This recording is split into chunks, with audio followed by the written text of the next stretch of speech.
Hello everyone. चलो start करते हैं चैप्टर 6 एटीट्यूड और सोशल कॉग्निशन का। ये सोशल साइकोलॉजी के अंदर आता है। तो सोशल साइकोलॉजी में क्या होता है कि हम इंडिविजुअल का बिहेवियर स्टडी करते हैं और उसका बिहेवियर कैसे अफेक्टेड होता है दूसरों की वजह से। जो सोसाइटी है या जो भी तुम्हारे आसपास लोग हैं, उनकी प्रेजेंस की वजह से बिहेवियर में क्या क्या चेंजेस आते हैं। ठीक है। अब बिहेवियर है तो बिहेवियर के पीछे कोई प्रोसेस होगी, उसे हम कॉग्निशन बोलते हैं। उसमें क्या होता है कि जो इन्फॉर्मेशन हमें एनवायरनमेंट से मिलती है, जो हमारे सेंसेस को मिलती है, उसे हम प्रोसेस कैसे करते हैं, उसे हम ऑब्टेन कैसे करते हैं। ठीक है। वो जो इन्फॉर्मेशन हमें मिली है उसे हम ऑर्गेनाइज करते हैं कॉग्निटिव यूनिट्स में, जिसे हम स्कीमास भी बोलते हैं। ठीक है। अब सोशल कॉग्निशन पे आते हैं। ऐसा कॉग्निशन जो जिसका ऑब्जेक्ट या फोकस किस पे हो, सोसाइटी पे, लोगों पे, रिलेशनशिप पे। सोशल ऑब्जेक्ट हो गए जैसे इंडिविजुअल हो गया, ग्रुप, दूसरे लोग, रिलेशनशिप, सोश क्या क्या इवेंट हुए, जैसे किसी की शादी होगी, मर गए लोग, बुढ़ापा आ गया, जवानी आ गई। तो ये सब सोशल इवेंट्स हो गए। ठीक है। तो इन पे हमारा हम इन सब चीज़ों पे फोकस करते हैं। ठीक है। अब सोशल जैसे हमारे पास नॉर्मल कॉग्निशन में तो स्कीमास हो गए, सोशल कॉग्निशन में हमारे पास सोशल स्कीमास हो गए। ठीक है। अब स्कीमा क्या होता है डिटेल में पढ़ते हैं तो स्कीमा होते हैं मेंटल स्ट्रक्चर फ्रेमवर्क, जो हमारे रियलिटी के बारे में जो हमारे व्यू पॉइंट है, जो भी हमारे रूल्स या फिर जो भी हमारे प्रिंसिपल्स है उनका ऑर्गेनाइजेशन। ठीक है। तो एटीट्यूड क्या हो गया, सोशल स्कीमा हो गए। अब प्रोटोटाइप पे जाते हैं। तो प्रोटोटाइप क्या कहते हैं, ऐसे स्कीमा जो कैटेगरीज में बटे हों। स्कीमा हमें पता है कि हर एक ऑब्जेक्ट के ऊपर एक सर्टेन सेट ऑफ क्वालिटीज होती हैं। तो उन क्वालिटीज का हमने क्या कैटेगरी में डिवाइड कर दिया कि ये ऑब्जेक्ट है, इसकी ये क्वालिटी है। उसे हमने प्रोटोटाइप बोल दिया। और सोशल सोशल कॉग्निशन में प्रोटोटाइप्स का इक्विवेलेंट क्या है, स्टीरियोटाइप्स, जिसमें हम एक ग्रुप ऑफ पीपल के ऊपर हम एक सेट ऑफ आइडेंटिटीज या क्वालिटीज को हम क्या करते हैं, डिफाइन करते हैं कि अगर इस ग्रुप के लोग ये ऐसे ही होंगे। ठीक है। अब हम आते हैं कौन-कौन सी एक्टिविटीज़ होती हैं सोशल कॉग्निशन में। तो एक तो होगी हमारे पास एटीट्यूड। ये सोशल स्कीमा है। ठीक है। इसमें क्या होता है कि हमारे जो स्टेट ऑफ माइंड है किसी ऑब्जेक्ट को रिलेटेड, ऑब्जेक्ट में मेनली क्या है, पीपल और सोशल इवेंट्स। ठीक है। अब इसके क्या-क्या कंपोनेंट्स हैं। एक तो क्या अफेक्टिव, क्योंकि अगर किसी चीज़ के बारे में तुम कुछ सोच रहे हो तो ऑब्वियसली तुम इवैल्यूएशन भी बना रहे हो। उस इवैल्यूएशन को हम इमोशन बोल सकते हैं। ठीक है।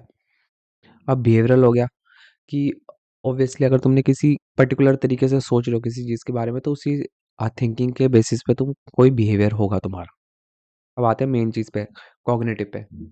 थॉट प्रोसेस क्या है, बिलीव्स क्या है, वैल्यूज़ क्या है, कौन सी चीज़ मुझे करनी चाहिए, कौन सी चीज़ मुझे नहीं करनी चाहिए, प्रायोरिटी क्या है, मोरल सिस्टम क्या है। तो ये वैल्यूज़ के अंदर आ गया। ठीक है। अब आते हैं 4 फीचर्स एटीट्यूड के। वो होगी, पहली होगी वैलेंसी। किस टाइप का एटीट्यूड है, जो तुम्हारी थिंकिंग है किसी पर्टिकुलर सोशल ऑब्जेक्ट के प्रति, कि किसी इंसान या सोसाइटी के प्रति कैसी है, पॉजिटिव है, नेगेटिव है। ठीक है। किस तरीके से देख रहे हो तुम। ठीक है। डिस्क्रिमिनेशन में लोग नेगेटिवली तरीके से देखते हैं आसपास वाले को। ठीक है। कोऑपरेशन में पॉजिटिवली देखते हैं। अब आते हैं एक्सट्रीमनेस पे, कितनी इंटेंसिटी है, आ, तुम ज़्यादा भाव दे रहे हो उस थॉट या पैटर्न को, या फिर तुम कम दे रहे हो। ठीक है। अब आते हैं हम सिंप्लिसिटी या कॉम्प्लेक्सिटी पे। अब इसमें है कि कितने ज़्यादा तुम्हारे एटीट्यूड बिलीव्स हैं उस चीज़ को रिलेटेड। एक बिलीफ है या कई सारे हैं। सिंपल में तो कई कुछ बिलीफ हो गए तुम्हारे एक चीज़ के ऊपर लेकर, मतलब तुमने उसके बारे में ज़्यादा सोचा नहीं। लेकिन अगर तुम बचपन से ही ज़्यादा सोचते जा रहे हो या फिर वो तुम्हारी लाइफ से ज़्यादा कनेक्टेड है, तो उसे हम कॉम्प्लेक्स के अंदर काउंट करेंगे। सेंट्रैलिटी, कुछ एटीट्यूड, कुछ बिलीफ्स मोर फंडामेंटल होते हैं दूसरे बिलीफ से, उनके ऊपर दूसरे बिलीफ्स डिपेंड करते हैं।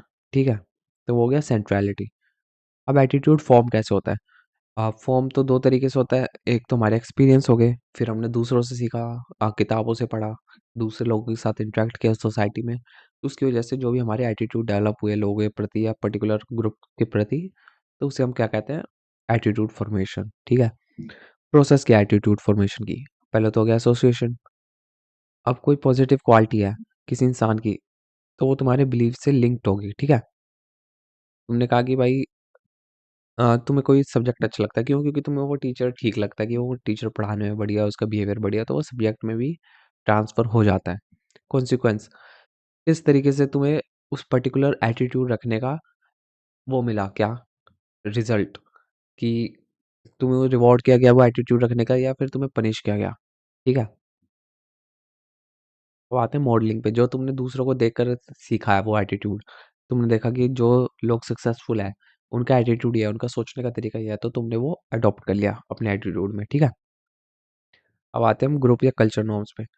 हर चीज़ डिफाइन नहीं होती, कुछ इम्प्लिसिट भी होती है, नॉन लीगल होती है, इनफॉर्मल होती है, लिखी नहीं कहीं भी। तो जो रूल्स हैं सोसाइटी के, उन्हें हम ग्रुप नॉर्म्स बोलते हैं, कल्चरल नॉर्म्स, जो सोसाइटी के मेंबर्स एक दूसरे से एक्सेप्ट करते हैं, लेकिन फॉर्मली तुम लीगली किसी को बोल नहीं सकते कि वो करना है, तो उसे हम ग्रुप नॉर्म्स में करते हैं। वो भी तुम्हारा एटीट्यूड इन्फ्लुएंस कर सकता है, ठीक है?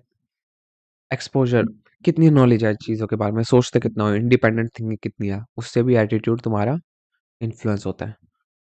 अब फैक्टर्स पे आते हैं, क्या-क्या फैक्टर्स हैं जो एटीट्यूड फॉर्मेशन में इन्फ्लुएंस कर सकते हैं? फैमिली हो गया, स्कूल का एनवायरनमेंट हो गया, अ, जिस तरीके के लोगों के साथ तुम हैंग आउट करते हो या फिर जिस तरीके के लोगों की तरफ तुम देखते हो, जो तुम्हारी इंस्पिरेशन है या रोल मॉडल है। तुम्हारे पर्सनल एक्सपीरियंस कैसे हैं जो तुम अब तक जी रहे हो, तुमने क्या-क्या सीखा, या जो मीडिया में जो भी तुम कंटेंट कंज़्यूम कर रहे हो, वो तुम्हें किस तरीके का कंटेंट मिल रहा है? तो उसमें भी एटीट्यूड तुम्हारा फॉर्म होता है उसके बेसिस पे, ठीक है? अब आते हैं एटीट्यूड चेंज पे, एटीट्यूड कैसे चेंज करें? अब एटीट्यूड हमें पता है कि एटीट्यूड में कॉग्निटिव कंसिस्टेंसी चाहिए दिमाग को। उसमें क्या होता है कि बिलीफ्स जो हैं वो कॉन्ट्राडिक्टरी नहीं होनी चाहिए। तुमने एक बार कुछ कहा फिर उसका अपोज़िट भी मान रहे हो, दोनों एक साथ, ऐसा नहीं होना चाहिए। सेम डायरेक्शन में होना चाहिए जिसका तुम्हारे पास एविडेंस है, या तो उसका एविडेंस है या नहीं है, ठीक है? अब तुमने मान लिया कि कोई इंसान बुरा इंसान है, अब या तो वो बुरा होगा या अच्छा होगा। अब तुम मान रहे हो कि वो बुरा भी अच्छा भी है एक ही टाइम पे, कैसे? क्या एविडेंस है तुम्हारे पास? किस बेसिस पे तुम कह रहे हो कि वो अच्छा है या बुरा है? तो कॉग्निटिव कंसिस्टेंसी है कि तुम्हें पता है कि वो अच्छा है और तुम्हारे पास एविडेंस भी है उस चीज़ का, या फिर वाइस वर्सा, ठीक है? अब थ्योरीज पे आ जाते हैं एटीट्यूड चेंज की। हमारे पास क्या है, बैलेंस थ्योरी, जो फ्रिट्ज हाइडर ने दी थी। तो इसमें 3 पॉइंट है, मतलब कि एक ट्रायंगल बन जाता है, पीओएक्स करते हैं उसे, और वो 3 पार्ट क्या है? एक तो पर्सन है जिसका एटीट्यूड हम स्टडी कर रहे हैं, ठीक है? उसमें एक और पर्सन है, उसका भी कोई एटीट्यूड होगा, और एक टॉपिक है कॉमन, जिसके प्रति दोनों का एटीट्यूड है, या तो पॉजिटिव हो सकते हैं या नेगेटिव हो सकता है। अब कंडीशन होती है कि या तो ये तीनों चीज़ें बैलेंस में रहेंगी या फिर तीनों इम्बैलेंस में रहेगी। तो बैलेंस की कंडीशन क्या है कि भाई तीनों पॉजिटिव रहे सब, हाँ, ठीक है? या फिर 2 नेगेटिव, 1 पॉजिटिव रहे। इम्बैलेंस कब होगा? जब तीनों नेगेटिव होगी या फिर 2 पॉजिटिव होगी, 1 नेगेटिव। तो इसका प्रैक्टिकल एग्ज़ाम्पल देखते हैं। तो इसमें हमारे पास एग्ज़ाम्पल क्या है कि भाई शादी हो रही है 2 लोगों की, तो जो ग्रूम है, जो लड़के का पिता है, वो तो हो गया पी, जो लड़की का बाप है, वो क्या हो गया? ओ, और डोरी, दहेज देना, तो वो हो गया एक्स। अब हमारे पास क्या है, इनिशियल कंडीशन क्या है कि भाई जो लड़के का पिता है वो तो फेवर में है दहेज के, क्योंकि भाई पैसा मिल रहा है फ्री में, तो ठीक है। तो जो लड़की का बाप है, वो लड़के के बाप से बचपन की दोस्ती या खुश है, मतलब ठीक है दोस्ती है ढंग की, लेकिन लड़की का बाप पैसे नहीं देना चाह रहा, ठीक है, क्योंकि वो मानता है कि दहेज बुरी चीज़ है, ठीक है। कंक्लूजन क्या हो गया? अब कंडीशन क्या होगी कि 2 पॉजिटिव 1 नेगेटिव, ठीक है। तो ये क्या होगी कंडीशन इम्बैलेंस की, ठीक है। 2 पॉजिटिव 1 नेगेटिव। तो अब इसे बैलेंस कैसे करें? 2 तरीके से बैलेंस ला सकते हैं। सबको पॉज़िटिव कर दें, ठीक है? तो लड़की का बाप है वो दहेज देने के लिए राज़ी हो जाए तो सब खुश, ठीक है? और दूसरे तरीके का चेंज क्या है कि पीएक्स को नेगेटिव कर दें। इसका मतलब क्या? कि उसका एटीट्यूड नेगेटिव कर दें। लड़के के बाप को उसे समझाएँ कि दहेज देना अच्छी बात नहीं, तो वो दहेज के लिए डिसएग्री कर जाए। तब भी कंडीशन बैलेंस होगी। तो इस तरीके से हम बैलेंस ला सकते हैं, ठीक है? कॉग्निटिव डिसोनेंस, तो ये हमने किसने दिया? दो रिसर्चर थे, फेस्टिंगर ने ज़्यादा दिया इसके ऊपर, ज़्यादा contribution in comparison to Carl Smith. तो उसने कहा, क्या कहा कि एटीट्यूड जो है वो क्या चाहते हैं? कॉग्निटिव कंसिस्टेंसी चाहते हैं। तो कॉन्सोनेंट होने चाहिए, मतलब कॉन्ट्रडिक्शन नहीं होनी चाहिए, लॉजिकली होनी चाहिए, एविडेंस के बेसिस पे होनी चाहिए। जब कॉन्ट्रडिक्शन आती है एटीट्यूड में और तुम्हारे बिहेवियर में, तो कॉग्निटिव डिसोनेंस होता है, अनकंफर्टेबल कंडीशन होती है दिमाग की या माइंड की, जिसमें तुम्हारा जो वर्ड्स है या जो जो भी चीज़ तुम्हारे बिलीफ हैं, तुम्हारे एक्शन उससे मैच नहीं कर रहे, ठीक है? तो आती है प्रॉब्लम। अब हम कौन सी थ्योरी पे आते हैं? टू स्टेप कॉन्सेप्ट पे। ये मोहसिन ने दी थी, इंडियन था ये, ठीक है? तो इसने कहा कि भाई एक तो होता है टारगेट, जिस पर्सन का एटीट्यूड हमें चेंज करना है, एक सोर्स जिसका टारगेट पे इन्फ्लुएंस होता है, जो एटीट्यूड चेंज पे हेल्प करता है, ठीक है? अब कैसे एटीट्यूड चेंज करोगे? 2 स्टेप हैं। एक तो टारगेट सोर्स से आइडेंटिफाई करे, ठीक है। तो भाई वो टारगेट लुक अप टू करेगा, सोर्स के रोल मॉडल होगा सोर्स टारगेट का, ठीक है। वो रोल मॉडल होगा तो जो टारगेट है वो सोर्स को कॉपी भी करेगा। अगर सोर्स अपना बिहेवियर चेंज कर ले या एटीट्यूड चेंज कर ले, तो टारगेट भी अपना एटीट्यूड ऑटोमेटिकली चेंज कर लेगा। तो एक तरीके से ये बेंड्यूरा की थ्योरी पे ही बेस्ड है, ठीक है। तो जैसे प्रीति होगी, वो किसी स्पोर्ट्स पर्सन की फैन है, कोई क्रिकेटर है, चलो ठीक है। अब रोल मॉडल क्या होगा, क्रिकेटर। अब कोई अनहेल्दी ड्रिंक पी रही है, क्योंकि वो जो क्रिकेटर है उसने एडवर्टाइज किया था पहले ही। अब अगर उसका बिहेवियर चेंज करना है कृतिका, तो क्या क्या चेंज हो सकता है कि स्पोर्ट्स पर्सन है, जो क्रिकेटर है, वो कहेगी भाई ये तो गलत है, ठीक है, इस हैबिट को चेंज करो, मैं भी चेंज कर रहा हूँ। तो प्रीति भी उस चेंज को अपना लेगी स्टेप 2 में, ठीक है। और फिर उसका बिहेवियर भी चेंज हो जाएगा, क्योंकि वो अपने फेवरेट जो भी रोल मॉडल है या स्पोर्ट्स पर्सन है उसे कॉपी कर रही है, ठीक है।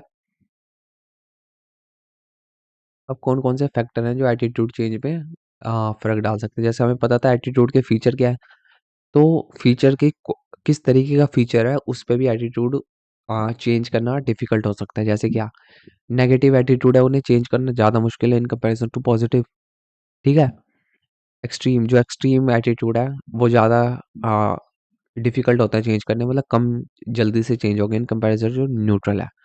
मल्टीपल एटीट्यूड, कई बार थॉट पैटर्न है, काफ़ी ज़्यादा थॉट अगर उस इंसान ने है उसके एटीट्यूड के रिगार्डिंग, तो उसे चेंज करना और भी ज़्यादा मुश्किल होगा इन कंपैरिजन टू अगर उसने कहीं से सुन रखा है वो चीज़ और वो गलत है, ठीक है। सेंट्रल, अगर वो उसका फंडामेंटल बिलीफ है, फंडामेंटल कोर बिलीफ है, तो उसे चेंज करना और मुश्किल होगा इन कंपैरिजन टू उसका फंडामेंटल नहीं है, ठीक है। कॉन्ग्रुएंसी, डायरेक्शन क्या है चेंज की, ठीक है। या तो कॉन्ग्रुएंट होगा कि जो चेंज है एटीट्यूड का, वो उसी डायरेक्शन में है। जो एटीट्यूड है हम उसे बढ़ा रहे हैं, जो पॉजिटिव है हम उसे बढ़ा रहे हैं और पॉजिटिव बना रहे हैं, ठीक है। और जो नेगेटिव है उसे हम और नेगेटिव बना रहे हैं, मतलब एक ही तरीके के एटीट्यूड को हम बढ़ावा दे रहे हैं, हम उसे कम नहीं करना चाह रहे, हम उसे बढ़ाना चाह रहे हैं, ठीक है। तो एक रेनफोर्समेंट की तरह मान सकते हो तुम, ठीक है। इसमें क्या होगा कि हमारे पास जो वुमेन एम्पावरमेंट है उसका बिलीफ है कि आ, वो वुमेन एम्पावरमेंट का बिलीफ कैसे बढ़ेगा, जब तुम रीड करोगे सक्सेसफुल वुमेन के बारे में। वो एक तरीके से कॉन्ग्रुएंट चेंज हो गया। इनकॉन्ग्रुएंट चेंज क्या होगा कि जब चेंज है वो अपोजिट है, जो एटीट्यूड है हम वो चाहते हैं कि वो एटीट्यूड रहे ही ना, वो कम हो जाए।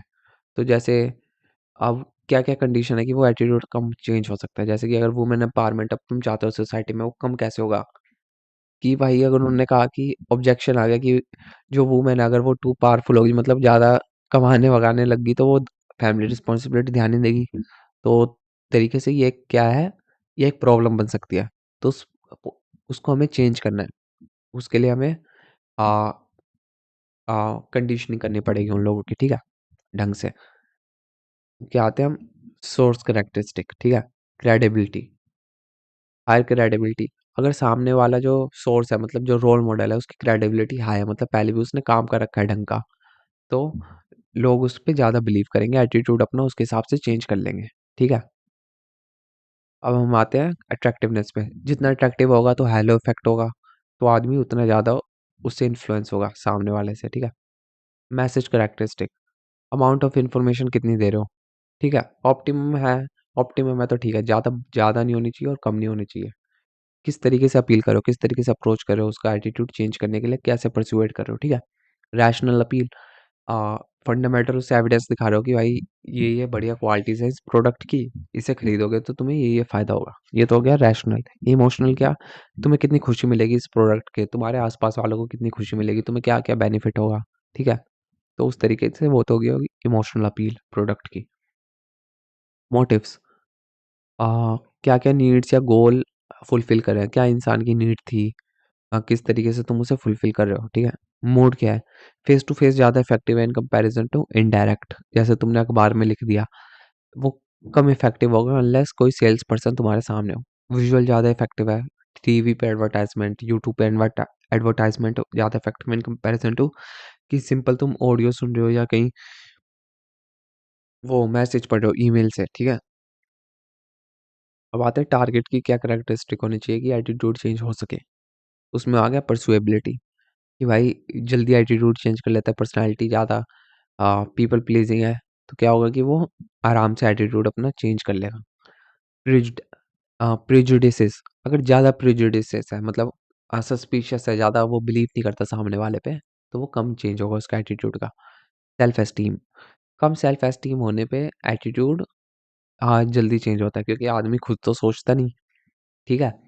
और वो कॉन्फिडेंस में नहीं है, सेल्फ असर्टिव नहीं है, उससे क्या होगा कि वो एटीट्यूड जल्दी चेंज कर लेगा। इंटेलिजेंस, इंटेलिजेंस की अगर कम होगी, अगर खुद से क्रिटिकल थिंकिंग नहीं है, खुद से सोच नहीं सकता, बिना एविडेंस को देख के खुद डिसीजन नहीं बना सकता, तो ऑब्वियसली वो इंसान दूसरे की पीपल प्लीजिंग में जाएगा और वो दूसरे के हिसाब से चलेगा, ठीक है? अब एटीट्यूड और बिहेवियर का क्या रिलेशनशिप है? एटीट्यूड हमें पता है बिहेवियर डिटरमाइन करता है, एक तरीके से या इन्फ्लुएंस करता है उस बिहेवियर को।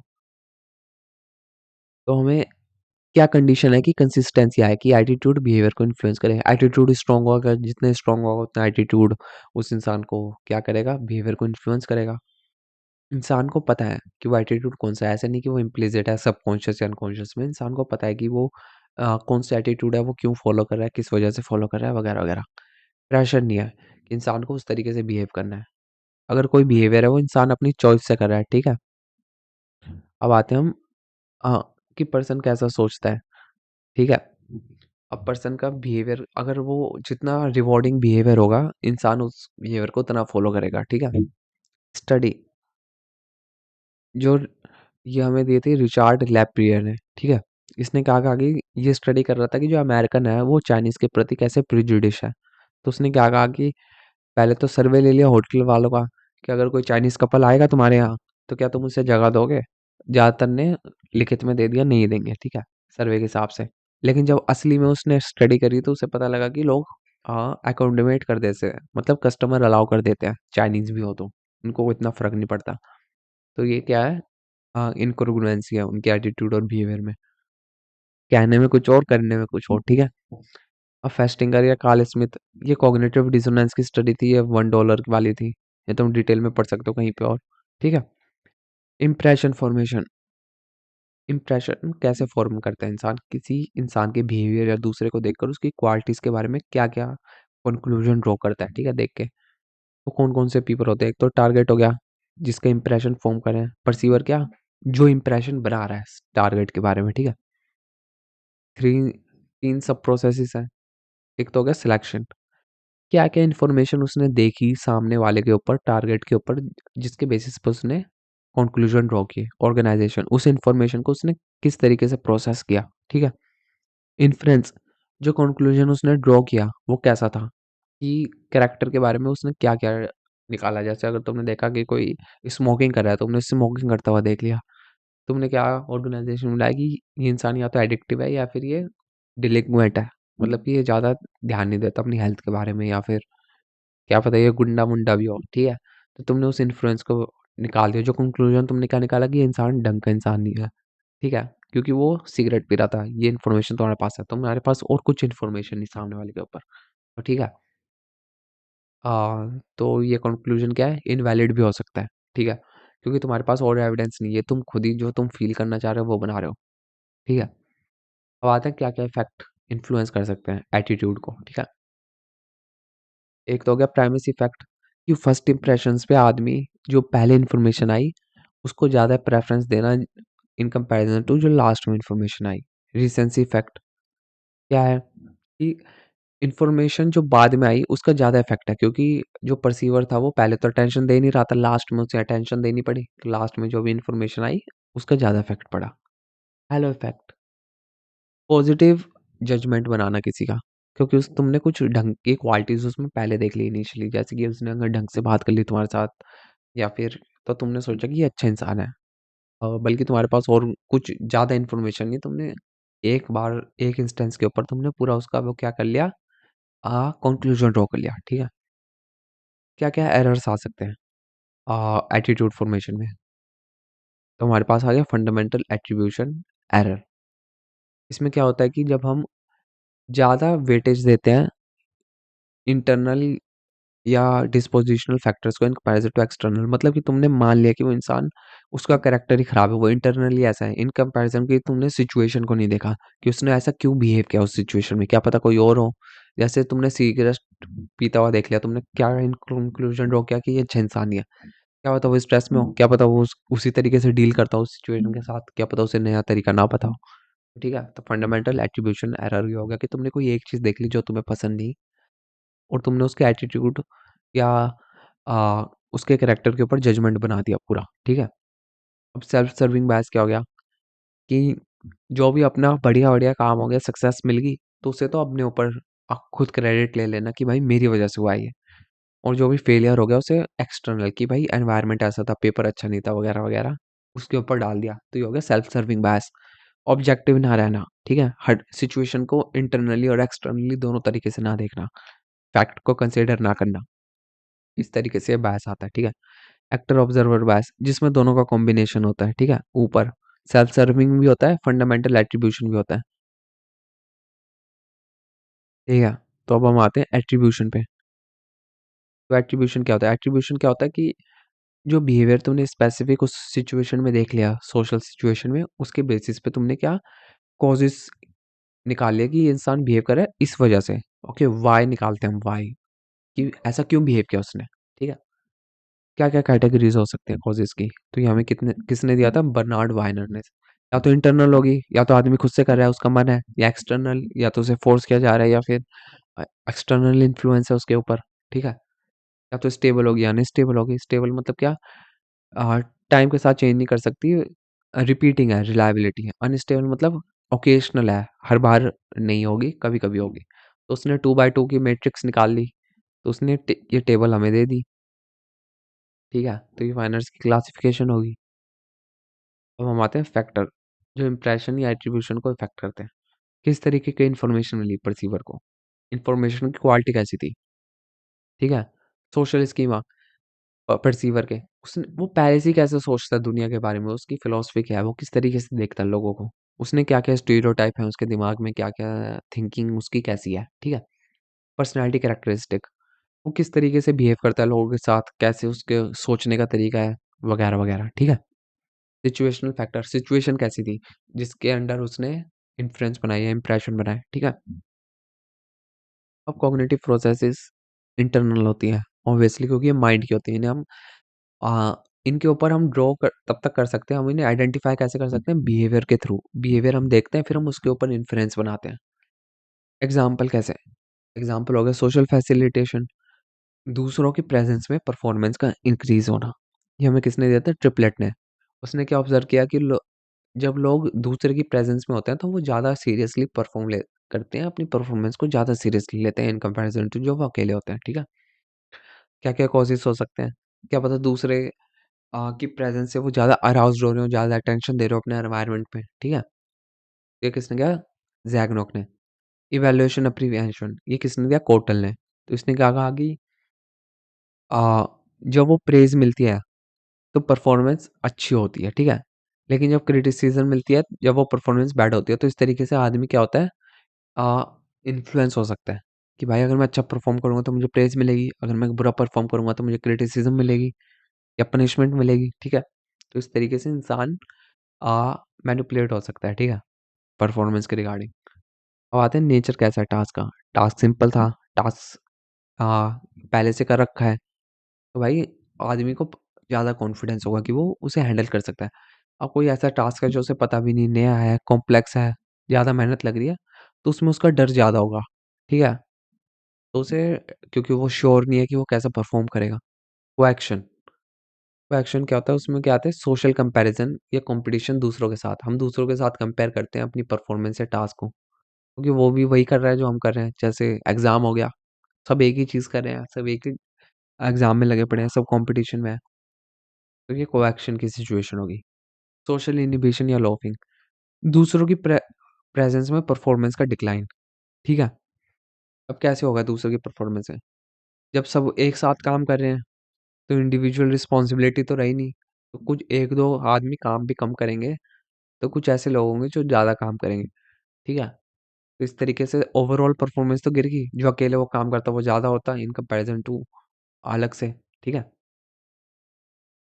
अकेले जो काम करता है वो ज़्यादा होता है इन कंपैरिजन टू जब वो ग्रुप के साथ काम कर रहा है। ठीक है, क्योंकि अब वो हाइड कर सकता है ग्रुप के पीछे। ठीक है, अब ये किस अब लैट्स ने हमें क्या दिया एक्सपेरिमेंट कि उसमें क्या था, मेल स्टूडेंट थे, उन्होंने कहा था कि जितनी ज़्यादा ताली बजा सकते हो बजाओ।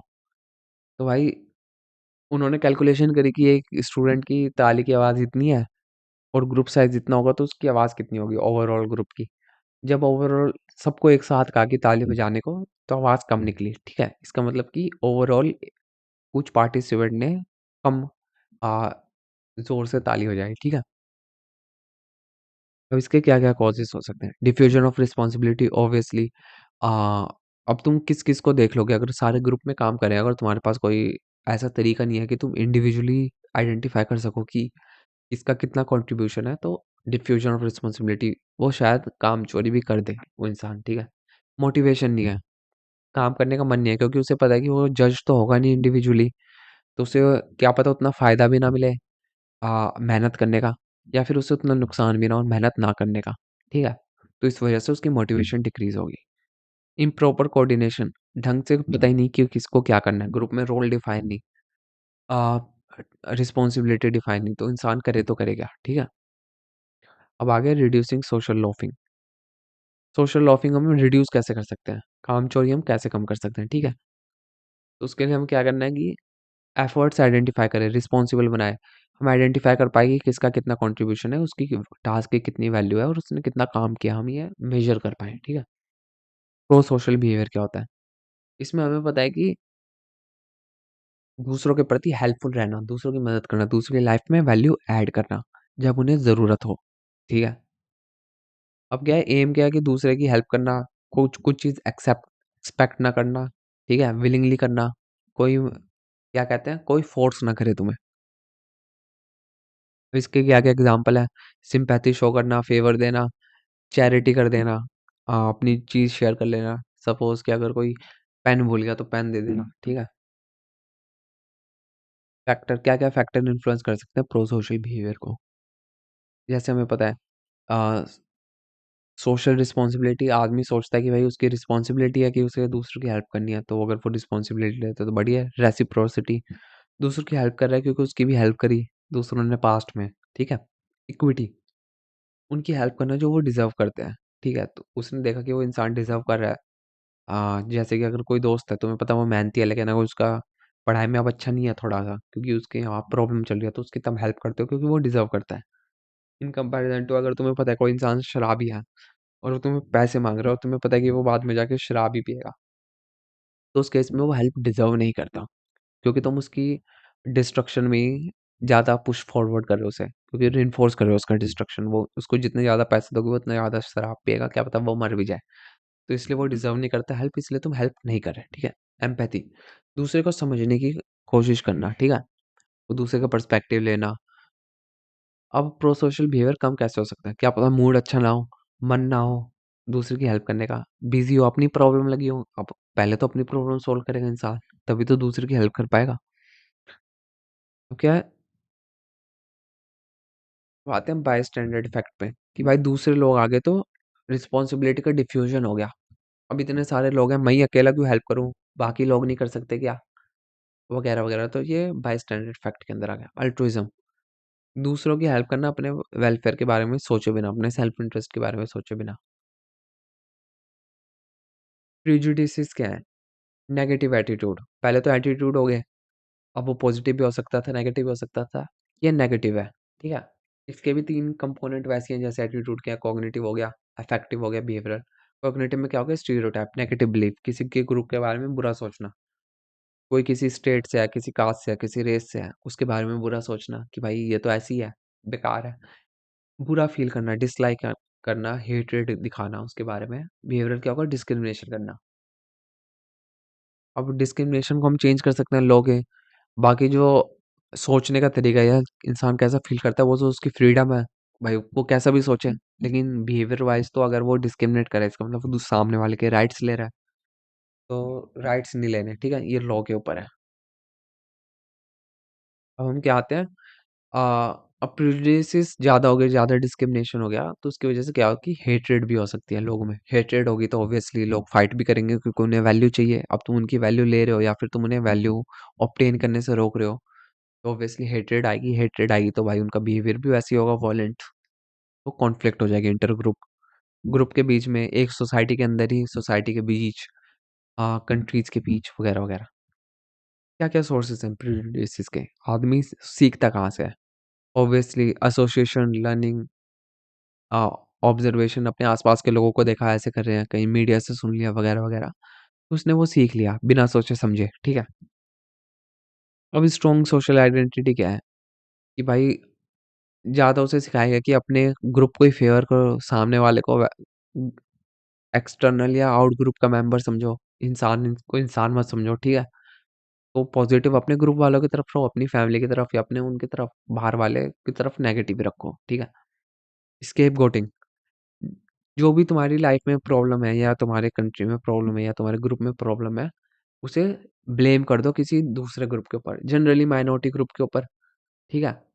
कर्नल ऑफ ट्रुथ, इसमें क्या है कि तुमने कहा कि इतने लोग बिलीव कर रहे हैं, ऐसे ही थोड़ी ना बिलीव करेंगे, कुछ ना कुछ सच होगा, लेकिन तुमने वेरीफाई नहीं किया, तुम्हारे पास कोई एविडेंस नहीं, तुम बिलीव कर रहे हो क्योंकि और लोग बिलीव कर रहे हैं, ठीक है। सेल्फ फुलफिलिंग प्रोफेसी, तुम इंसान को जिस तरीके से ट्रीट करोगे, ऑब्वियसली वो उस तरीके से भी बिहेव करने लगेगा। अब तुम बार बार कह रहे हो वो पढ़ाई नहीं करता, वो निकम्मा है, तो ऑब्वियसली एक टाइम के बाद सामने वाला गिव अप ही कर देगा, क्योंकि तुमने उसे इस तरीके से ट्रीट किया, ठीक है। तो हो गया सेल्फ फुलफिलिंग प्रोफेसी के अंदर। अब जो प्रीव्यू डिश है, उसे हम कैसे हैंडल कर सकते हैं? पहले तो भाई हम मिनिमाइज करें वो अपॉर्चुनिटी जहाँ से वो बुरी चीज़ें सीखता है, ठीक है। उन लोगों से सेपरेट करें, उन मीडिया वगैरह से सेपरेट करें जहाँ से वो डिस्क्रिमिनेशन वगैरह सीख रहा है, ठीक है। बिहेवियर करेक्ट करें या एटीट्यूड को ठीक करें, कैसे? क्रिटिकल थिंकिंग सिखा के, लॉजिक सिखा के, उसे रीजनिंग सिखाए कि भाई ऐसे सोचते हैं एविडेंस के बेसिस पे, वगैरह वगैरह, ठीक है। मेथड क्या है? एजुकेशनल प्रोग्राम लगा लो, इंफॉर्मेशन प्रोग्राम लगा लो, जैसे सत्यमेव विजयते था, ठीक है, आमिर खान का, वो भी इसी के बेसिस पे था। इंक्रीज कैसे करें? इंटर ग्रुप कॉन्टैक्ट, ठीक है। कॉर्पोरेशन लगा दें, लोगों को गोल्स दें, सुपर ऑर्डिनेट गोल जिस पे दोनों को मेहनत करनी हो, रिसोर्सेज एक्सचेंज करनी हो, क्लोज इंटरेक्शन रखें, जितना ज़्यादा इंटरेक्शन होगा एक्सचेंज प्रोग्राम रखें दूसरे स्कूलों के साथ, दूसरी कंट्रीज के साथ, ठीक है, ताकि लोग समझ पाएँ कि वो दोनों एक दूसरे से कितने सिमिलर हैं, और एक दूसरे को समझ पाएँ तो ऑब्वियसली प्रेजुडिस नहीं रहेगा, क्योंकि वो लोग बाय एक्सपीरियंस समझ चुके हैं कि सामने वाला इंसान कैसा है, तो वो अपने थॉट या बिहेवियर उस तरीके से मॉडिफाई कर सकते हैं, ठीक है। तो ये हमारे पास होगी, तो ये हो गया हमारा चैप्टर खत्म। Thank you for watching.